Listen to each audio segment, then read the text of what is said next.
Hi dears, welcome back. അപ്പോൾ ഇന്നത്തേത് recipe video അല്ല കേട്ടോ, കുറച്ച് സ്പെഷ്യലായിട്ടുള്ളൊരു വീഡിയോ ആണ്. അപ്പോൾ ഇത് ഷൂട്ട് ചെയ്തിട്ടുള്ളത് നോമ്പും ലോക്ക്ഡൗണൊക്കെ തുടങ്ങുന്നതിന് കുറച്ച് മുന്നേ ഷൂട്ട് ചെയ്തിട്ടുള്ള സംഭവങ്ങളാണ്. അപ്പോൾ നോമ്പിന് സ്നാക്ക് ഉണ്ടാക്കുന്ന തിരക്കും അതുപോലെ തന്നെ ലോക്ക്ഡൗണും കാര്യങ്ങളൊക്കെ ആയിട്ട് എഡിറ്റ് ചെയ്യാനും പോസ്റ്റ് ചെയ്യാനൊക്കെ ലേറ്റായി പോയതാണ്. അപ്പോൾ ഇതെന്താ സംഭവം എന്ന് വെച്ചാൽ, ഇക്കാൻ്റെ ഒരു ഫ്രണ്ട് ഉണ്ട് സിനി എന്ന് പറഞ്ഞിട്ട്. അപ്പോൾ അവർ ക്ലാസ്മേറ്റ്സ് ആയിരുന്നു കേട്ടോ. അപ്പോൾ ഇവരുടെ സ്റ്റാറ്റസും അതുപോലെ തന്നെ FB പോസ്റ്റൊക്കെ കാണുമ്പോൾ എപ്പോഴും വിചാരിക്കുന്നതാണ് അവരുടെ വീട്ടിലൊന്ന് പോകണമെന്ന്. മഞ്ചേരിയാണ് കേട്ടോ വീട്. അപ്പോൾ യാദൃശികമായിട്ട് ആ ഒരു വഴി പോയ സമയത്ത് ഞങ്ങൾ അവിടെയും പോയിട്ടുണ്ടായിരുന്നു. അപ്പോൾ എടുത്തിട്ടുള്ള കുറച്ച് വിശേഷങ്ങളാണ് ഈ ഒരു വീഡിയോയിൽ ഉൾപ്പെടുത്തിയിട്ടുള്ളത്. ചേച്ചിയുടെ ഒരു പ്രത്യേകത എന്താണെന്ന് വെച്ചാൽ, ഒരുപാട് വെറൈറ്റി കളക്ഷൻസിൽ പച്ചക്കറികളിലായാലും ചെടികളിലായാലും ഒരുപാട് വെറൈറ്റി കളക്ഷൻസ് ഉണ്ട്. ഒരുപാട് പേര് കാണാനും വരാറുണ്ട്. ഇപ്പോൾ കുറച്ചായിട്ട് സെയിലും ചെയ്യാറുണ്ട്. വളർന്നോളൂ. ഇപ്പോൾ മിനിയേച്ചറായിട്ട് നമുക്ക് ടേബിളിലൊക്കെ യൂസ് ചെയ്യണമെങ്കിൽ ഇങ്ങനെ വെക്കാൻ വേണ്ടിയിട്ടാണ് ഇങ്ങനെ വളർത്തുന്നത്. അല്ല നമുക്ക് വലിയൊരു ഇതിലേക്ക് മാറ്റി വളർത്തണമെങ്കിൽ അതിൻ്റെ ലീഫിനൊക്കെ വലിപ്പം വരുന്നത്. ഇതൊരു ഇൻഡോർ പ്ലാന്റ് ആണ്, നല്ലൊരു പ്ലാന്റ് ആണ്. പിന്നെ പ്ലാന്റ്സ്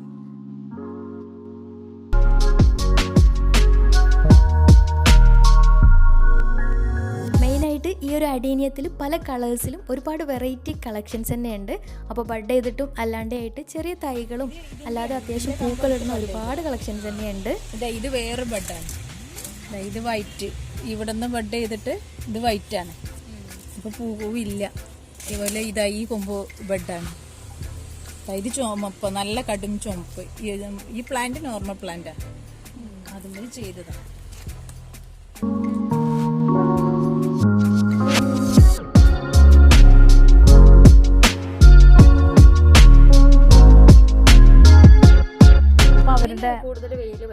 ഫുൾ ടൈം വെയിൽ വേണം. വെള്ളമാണ് വെള്ളം വേണ്ടാത്തൊരു ചെടി. അതായത് ഏപ്രിൽ മെയ് മാസങ്ങളിൽ നല്ല ചൂടാകുമ്പോൾ ഒരു നേരം ഒഴിക്കുക, ഒറ്റ നേരം. അല്ലാണ്ട് വെള്ളം അത്ര അത്യാവശ്യമുള്ള ചെടിയല്ല. ഫുൾ ടൈം വെയിൽ കിട്ടിയാൽ അത്രയും നന്നായിട്ട് പൂക്കളിടും. പിന്നെ ഞാനൊരു സെയിലടിസ്ഥാനത്ത് തുടങ്ങിയ ആളൊന്നുമല്ല, ഇതൊരു ഇഷ്ടം കൊണ്ട് അങ്ങനെ തുടങ്ങിയതാണ്. കുറേ നാളായി. കുട്ടിയാകുമ്പോഴേ ഉണ്ട് അതിനോടൊരു ക്രേസ്. പിന്നെ ഇപ്പോൾ ഇവിടെ കല്യാണം കഴിഞ്ഞ് വന്നേരം തന്നു തൊട്ടേ ഉണ്ട്. 10-12 വർഷമായി. സെയിലൊക്കെ ചെയ്യാൻ തുടങ്ങിയിട്ട് ഒരു 8 വർഷമൊക്കെ ആയിട്ടേ ഉള്ളൂ. അഡീനിയാണ് കാര്യമായിട്ട് ചെയ്തിരുന്നത്. അഡീനിയത്തിലാണ് കൂടുതലായിട്ട് വെറൈറ്റി. പിന്നെ ബഡ് ചെയ്യാൻ ഇവിടെ കട്ട് ചെയ്തോണ്ടാണ് ഇത്രയും ബ്രാഞ്ച് വന്നത്. അതുകൊണ്ട് പിന്നെ അടിയിൽ നമ്മള് പിന്നെ ഇത് വരാൻ വേണ്ടിട്ട് മുതലേ അടിയിൽ നമ്മൾ സീഡിയോ അങ്ങനെ എന്തെങ്കിലും ചെയ്ത് കഴിഞ്ഞാല് അതേല് കൊണ്ടുപോയിട്ട് ഇത് ചെയ്താല് ഇതിന്റെ അടിവശം നന്നായിട്ട് വലിപ്പം വരും. ഇവിടെ എന്താ വെച്ചാൽ ഇത് CD-യാണ്. പഴയ CD ഇല്ലേ, ആ CD-യിൽ കൊണ്ടുപോയിട്ട് ഇത് വെക്കുക. എന്നിട്ട് നമ്മൾ അവിടെ ആന്റിഫംഗലൊക്കെ ചെയ്തിട്ട് വളർത്തിയെടുക്കുകയാണെങ്കിൽ അതിന് റൂട്ട് ട്രെയിനിങ് എന്ന് പറയും. അതായത് ആ റൂട്ടിനെ നമ്മളെ ഇഷ്ടത്തിന് വളർത്തിയെടുക്കാൻ പറ്റും. അങ്ങനത്തെ ചെടിയും കൂടിയാ. പരീക്ഷണങ്ങളാണല്ലേ.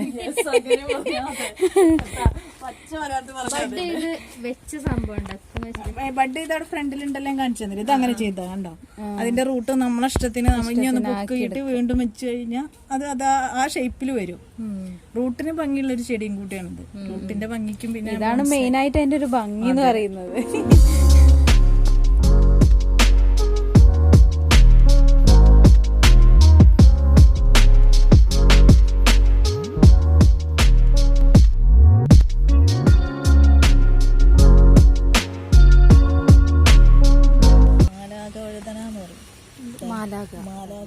രണ്ട് തരം ഉണ്ടായത്. ഒന്നിൽ തന്നെ ഉണ്ടോ? അത് ഞാൻ കുഴിച്ചിട്ടപ്പോ അങ്ങനെയായത്. 2 തൈയാണ്. ശരി. ഇതില്ലേ ഇത് ഇങ്ങനെ ഉണ്ടാവില്ലേ? അതിന്റെ പച്ച റോസാണ് അത്ര.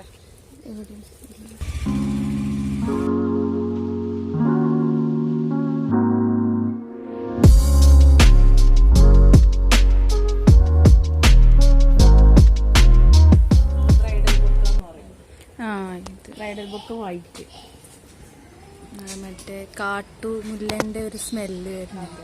നല്ല സ്മെല്ലുണ്ടാവും. പതുക്കെ വളരെ ഒരുപാട് പേര് ചോദിച്ചു വരുന്നേടി. അപ്പൊ അതെങ്ങനെ സെപ്പറേറ്റ് വലുതായിരുന്നു, എല്ലാം കൂടെ സെപ്പറേറ്റ് ചെയ്ത് വെച്ചാൽ അത്ര ഇല അത്ര വലിപ്പം ഉണ്ടാവും. ഹാങ്ങിങ് പ്ലാന്റും കൂടിയാണ്. സ്ലോ ഗ്രോത്ത് ആണ് അല്ലേ, പെട്ടെന്നില്ലല്ലോ. ഇതൊരു ഓർക്കിഡാണ്. എൻ്റെ ഓർക്കിഡ് കുറവാണ്, ഇത് മാത്രമേ ഉള്ളൂ. അതായത് ഓർക്കിഡിന് ഇവിടുത്തെ ഒരു സിറ്റുവേഷൻ അത്ര ശരിയല്ല. ഓർക്കിഡിന് എപ്പോഴും ഷാഡോ ആണ്. അപ്പൊ നല്ല വെയിലാണ്. ഇത് നമ്മുടെ മറ്റേ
വെള്ളത്താമര.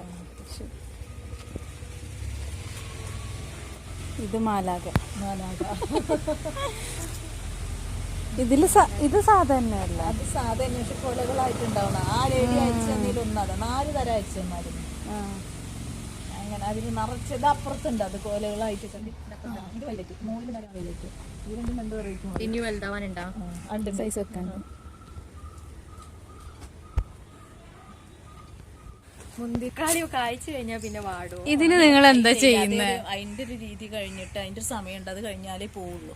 ഇതിപ്പോ ഫസ്റ്റ് ടൈം തുടങ്ങാം, അത് പോയി എന്നാല് നമ്മളൊരു ഹാങ് ചെയ്യണ പോലെ ഇട്ടിട്ട് ഇങ്ങനെ എല്ലാം ഇട്ട് കൊടുക്കണം. കുരുമുളക് ബെഡ് ചെയ്യുക, അതിലാണ് കുരുമുളക് ബെഡ് ചെയ്യുക. മോളിബ്ഡിൻ എന്ന് പറയാം, അതിന്റെ ഒരു സൈഡ് നെയിമാണ്. കാട്ടുതിപ്പിലിയാണ് സാധനം, അതുമേലാണ് കുരുമുളക് ബെഡ് ചെയ്യുക. എനിക്ക് നല്ല ഈട് കിട്ടും, അതായത് വെള്ളത്തിലായാലും വെള്ളം ഇല്ലേലും ജീവിക്കാനുള്ള കപ്പാസിറ്റി ഉണ്ട്. അതുകൊണ്ടാണ് അതിൽ ചെയ്യുന്നത്. പിന്നെ വൈറസ് അങ്ങനെയുള്ള വരാനുള്ള ചാൻസും കുറവ്. ബെഡ് ചെയ്താലോ? അല്ല, അതേല് ബെഡ് ചെയ്താൽ അതല്ലേ നിലത്തിരിക്കും, അതിന് മുകളിലല്ലേ ബെഡ് ചെയ്തത്. ഇത് ഇത്ര വലുപ്പമായപ്പോ തന്നെ കഴിച്ചോ?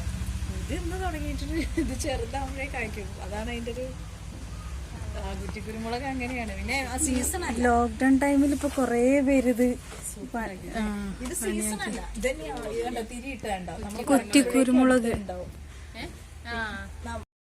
എന്നിട്ട് അതിനൊരു 5 കിലോ എടുത്തിട്ട് ആ വലിയ പാത്രത്തിലിടും. 1 കിലോ വേപ്പിണ്ണാക്കും, 1 കിലോ കടലപ്പിണ്ണാക്കും കൂടെ ഇടും. പിന്നെ ഒരു 18 അത് കഴിഞ്ഞു ചവന്നത്തോടു കൂടി ഒഴിക്കും.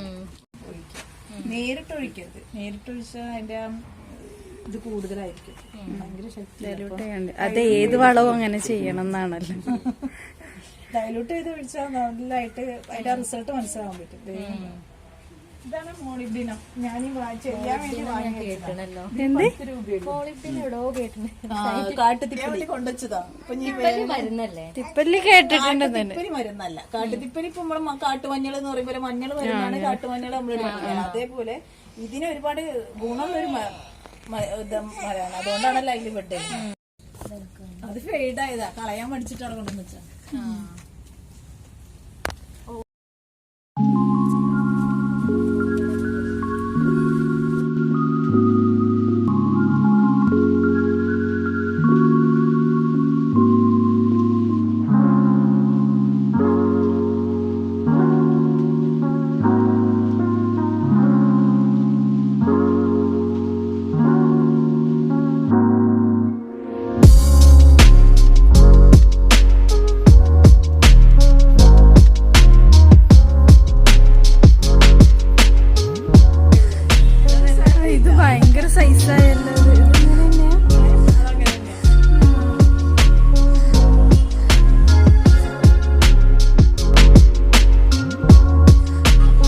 ഇതിനെത്ര വർഷം?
പ്രൂൺ ചെയ്യാന്ന് പറഞ്ഞാൽ ഇപ്പം ഇത് ചെയ്യാൻ കാരണം ഇതിനൊരു ഫംഗൽ വന്നതുകൊണ്ട് ഞാൻ അറേഞ്ച് ചെയ്തത് ശരിക്കും സെപ്റ്റംബർ മാസത്തിലാണ് ചെയ്യുക. അതായത് നമ്മൾ ജൂൺ ജൂലൈ മാസങ്ങളിൽ നമ്മളിത് ഷട്ടറിൻ്റെ അടിയിലേക്ക് മാറ്റും, അല്ലെങ്കിൽ യു വി ഷീറ്റിനകത്തോട്ട് മാറ്റും.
ലൈക്ക് ചെയ്യുക, ഫ്രണ്ട്സ് റിലേറ്റീവ്സിനൊക്കെ ഒന്ന് ഷെയർ ചെയ്യുകയും ചെയ്യുക.